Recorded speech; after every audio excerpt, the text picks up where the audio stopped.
आप सभी को ओम। मैं Ashish Kumar Yadav A to Z IBS wellness centre Jaipur Rajasthan से आज आप सबको निमंत्रित करता हूं आज की हमारी इस विशेष और एक जबरदस्त यात्रा में, जिसका मोटो कोई पैसा कमाना या अपने आप को साबित करना या किसी विशेष ओहदे तक जाने का अपना कोई लक्ष्य नहीं है। एक बात है जो कहीं ना कहीं पिछले कुछ दिनों में हमने समझी है कि ज्ञान का जितना विस्तार होगा कहीं ना कहीं वो उतना ही बढ़ता है। आज से लगभग 3 साल पहले हमने IBS VIP डाइट के नाम से एक वीडियो अपलोड की थी हमारे सोशल मीडिया यूट्यूब के A to Z IBS wellness centre के चैनल के ऊपर। उसके बाद काफी समय तक बहुत सारे इंक्वायरीज हमारे पास आई, लेकिन समय का अभाव रहा। लेकिन फिर भी कहीं ना कहीं हमने उसी डाइट के ऊपर रिकमेंडेशन अधिकतर लोगों को किया था, क्योंकि वो हमारा खुद का एक्सपीरियंस रहा था, लगभग 6 साल का IBS एक्सपीरियंस। उसके बेसिस पे IBS VIP डाइट को लगभग बहुत सारे लोगों ने, किसी ने 2 महीना फॉलो किया, किसी ने 6 महीना किया, किसी ने 4 महीने किया। काफी अच्छा उसमें पॉजिटिव रेस्पॉन्स भी था, और एटलीस्ट कह सकता हूँ कि 10 से 20% कहीं ना कहीं उसमें नेगेटिव रेस्पॉन्स भी था। नेगेटिव इसलिए था कि कहीं ना कहीं लोगों ने 6-6 महीने वही डाइट फॉलो की जिससे उनका वेट लॉस हो गया, तो कहीं ना कहीं हमें गालियां भी सुनने को मिली। लेकिन कहीं ना कहीं पॉजिटिव रेस्पॉन्स इसलिए भी था कि कई बच्चों ने उसी डाइट को प्रॉपर लगभग 45 दिन, महीना, 1.5 महीना, 2 महीने प्रॉपर उसका फॉलोअप लिया, और वही चीज करके आराम से घर पर धीरे धीरे अपने डाइट में, आहार में बदलाव किया 2 महीने बाद, और फिर धीरे धीरे लगभग 70 to 80 100% तक आराम से अपनी अपनी बीमारी से मुक्त हो गए। लेकिन 70% लगभग पॉजिटिव रेस्पॉन्स और 30% नेगेटिव रेस्पॉन्स था। नेगेटिव सिर्फ इसी वजह से हो गया कि वही डाइट लोगों ने 6-6 महीना, 5-5 महीना फॉलो कर ली। इसलिए आज हम फिर से आपके सामने रिप्रेजेंट कर रहे हैं हमारे A to Z IBS wellness centre की रिसर्च और उसके एक्सपीरियंस। रिसर्च यानी हमारे खुद के लगभग 1000+ IBS योद्धाओं के साथ हमारे लगभग पिछले 2.5 साल के आसपास के खुद के अपने अनुभव पर, जो हमारी संस्था में जो बच्चे आए हैं जिन्होंने आज तक यहाँ ट्रीटमेंट लिया है, ऑनलाइन जिनको हमने ट्रीटमेंट किया, जिनके बारे में हमने डाइट वगैरह जिनको सुझाव दिया है, इन्होंने जो भी अपना ट्रीटमेंट वगैरह लेकर के अपना एक्सपीरियंस हमारे साथ साझा किया है, उस पूरे अनुभव के निचोड़ के आधार पर आज हम फिर से आपके सामने पेट जब प्रॉब्लम में रहता है, जिसमें मुख्यतः गैस बनना, पेट भारी होना, पेट खुल करके साफ नहीं होना, एक तरफ बाईं तरफ खिंचाव रहना, स्टूल बार बार जाना, वेट लॉस होना, या किसी का बहुत ज्यादा वेट बढ़ जाना इनिशिएंट किसी भी कारण से। और इसके अलावा बात करें तो पेट में हमेशा अनकंफर्टेबल लगना, पेट के नाभि के ऊपर हमेशा भारीपन रहना, ब्लोटिंग इतनी ज्यादा रहती है कि लोगों को रात तक नींद भी नहीं आती है, कईयों को भूख बहुत ज्यादा पड़ती है और कईयों को बहुत कम रहती है। ऐसे बहुत सारे सिम्टम्स, लक्षण आते हैं इन अपने IBS, जिसको इरिटेबल बाउल सिंड्रोम नामक डिजीज कहा जाता है, जिसमें सारी मेडिकल टेस्ट नॉर्मल आते हैं। अब इसमें सबसे अच्छी डाइट क्या ली जा सकती है, आपको थोड़े से चर्चा में हम आपको बताते हैं। साथ में अपने पेन और कॉपी जरूर लेकर के बैठिएगा, जो चीज आपको वैल्यूबल लगे उसे अपनी डाइट में आप जरूर ऐड कीजिएगा। लगभग 2 से 2.5 साल के अनुभव में हमारा ये रहा है कि हमने हमारे जितने भी यहाँ पर IBS योग साधक आए हैं, सबसे पहले हमने उनको 4 से 5 बजे ऊषा पान करवाया। ऊषा पान में सामान्य तौर पर बरसात का मौसम छोड़ करके हर समय हम उनको तांबे के पानी का बर्तन का इस्तेमाल करने को कहते हैं, और उसका कहीं ना कहीं लाभ भी प्राप्त करते हैं।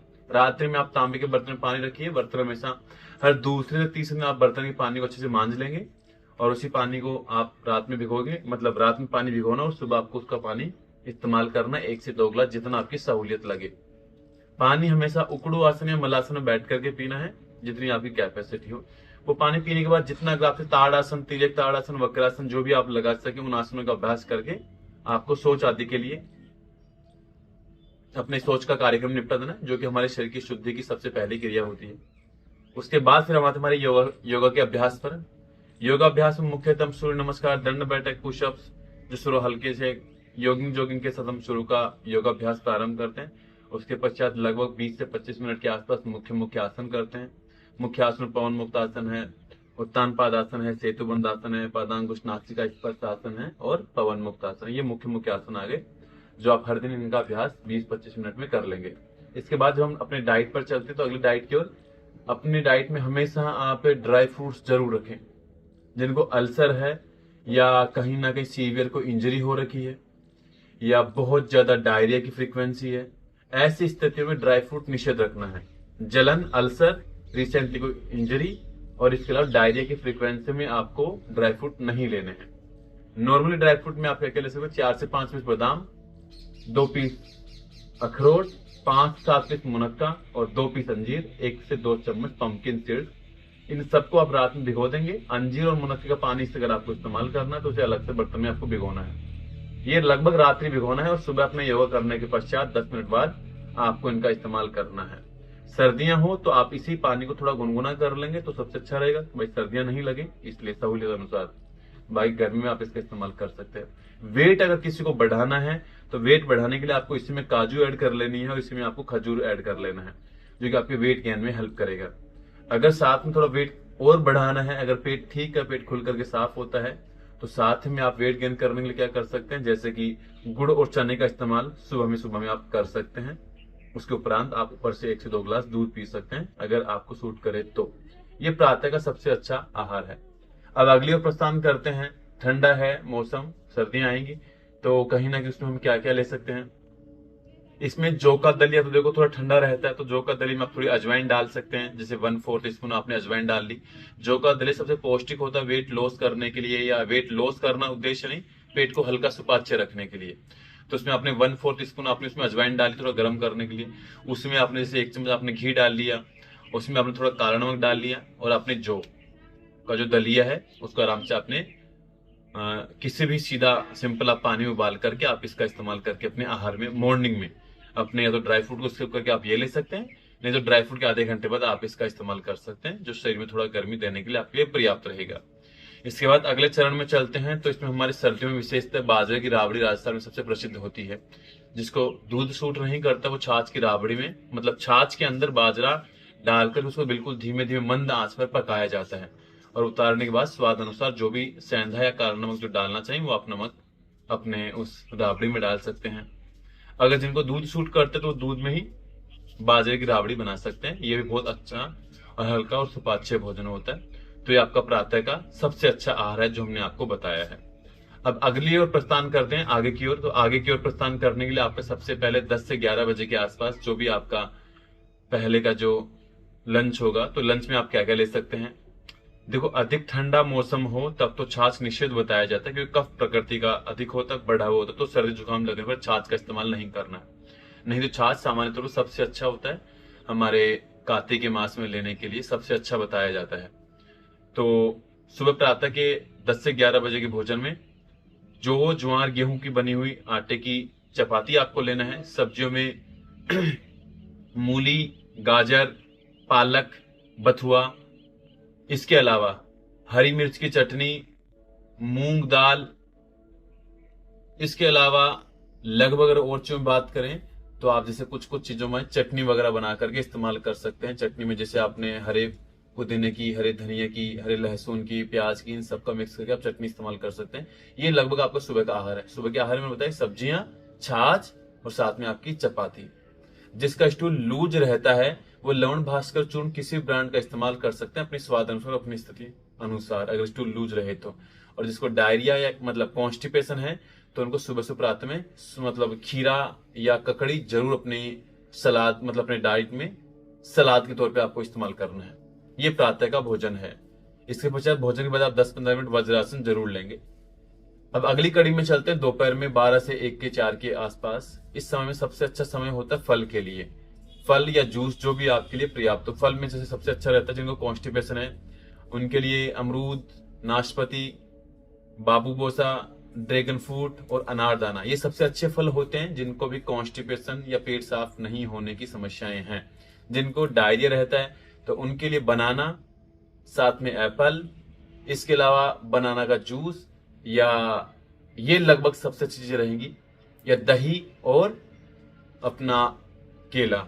ये दोपहर में ले सकते हैं 12 बजे 1 बजे तक, क्योंकि सर्दियों का मौसम है। अगर डायरिया है तो दही के साथ केला ले सकते हैं, और डायरिया नहीं है तो कॉन्स्टिपेशन है तो मैंने आपको जो पहले फल बता दिए, ये 1 से 4 के मध्यांतर समय में आपको ले लेना है। दिन भर में कोशिश करो कि एटलीस्ट 1 से 2-3 लीटर पानी कम से कम पर्याप्त मात्रा में आप पी पाएं, क्योंकि पानी के बिना हमारा शरीर नहीं चल पाएगा। क्योंकि शरीर में ऐसा कहा जाता है और आयुर्वेद भी कहता है कि सबसे ज्यादा प्रॉपर्टीज हमारी बॉडी में लगभग 72% के आसपास, एग्जैक्टली अमाउंट मुझे नहीं पता है, लेकिन 72% के आसपास हमारा बॉडी ओवरऑल लिक्विड फॉर्म से बना है।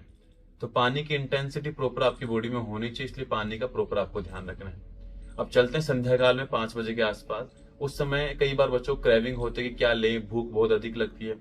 तो इसमें आप ओट्स ले सकते हैं, जौ का दलिया बना सकते हैं, जो मैंने आपको पहले तरीका बताया। लेकिन जौ का दलिया थोड़ा ठंडा होता है, कई बार सर्दी जुकाम का डर रहता है। तो इसमें आप क्या कर सकते हैं कि चाय बना सकते हैं सबसे अच्छा।